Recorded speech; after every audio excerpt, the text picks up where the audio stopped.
Barangay Ginebra, never say die, comeback, choke malalang Meralco Bolts. Tanggal ang angas ni Cliff Hodge, naunang yabang may pinosterize pa si Japet Aguilar. So Game 5 semifinal sa pagitan ng Meralco at Ginebra, sino kaya ang makakatapat ng SMB na naghihintay na sa final round? Well, kasi simula pa lang heto't napa-takeover na agad si C-Stand na agad nagtala ng 11 points. Lahat yan galing sa painted area, instant impact pa rin si LA Tenorio na still kasama pa rin sa starting lineup ng Gen Kings. Prime Stanley Pringle nagparamdam na naman, ginalawa ng depensa ni Banquero. Showtime agad ng Ginebra, may pinosterize pa si Japet Aguilar, in your face slam dunk. May pabaon pang stare down at trash talk si Japet kay Brandon Bates, pero halos naging dikit lang din ang laban dahil sa total team effort naman ng Meralco Bolts. Natapos ang opening frame 22-19 in favor of Barangay Ginebra.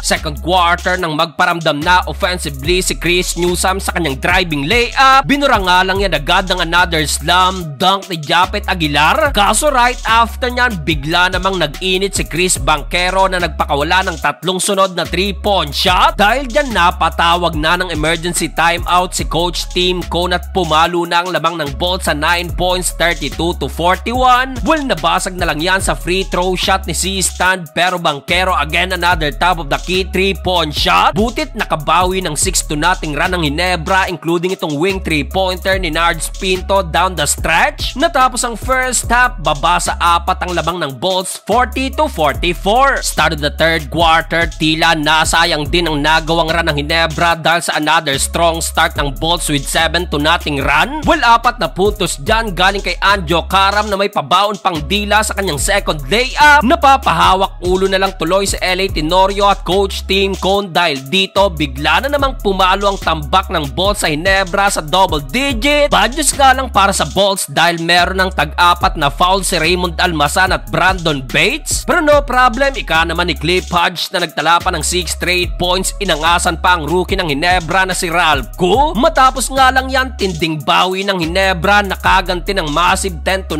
run na nagsimula sa 3-point shot na to ni Stanley Pringle. Napa-takeover na rin si C-Stand at Maverick Hanisi na so far meron ng combined 36 points. Nagpahabol pa ng buzzer beater 3-point shot si LA Tenorio, 69-67. Dalawa na lang ang lamang ng Bolts end of third period. Fourth and final quarter, nagtuloy-tuloy pa ang ranayan hanggang sa maitablanan ng Ginebra ang talaan sa all 69. Napa-takeover tuloy sa kabila si Alain Maliksi na muling inangat ang lamang sa 6 points, 79-73. Pero Maverick Hanisi at C-Stand again binurayan ng 9-0 run. Grabe mga mid-range jumper ni C-Stand, tatlong sunod under 4-minute mark. Abante na ang Ginebra ng tatlo, 82-79. Well, na itabla pa yan ni Cliff Hodge, pero to the rescue si Japet Aguilar at Scottie Thompson na kumana ng 5 straight points. Sa uli, hindi na nakabangon pa ang Bolts at makukumpleto ng Ginebra ang never say die comeback, 3 wins to 2.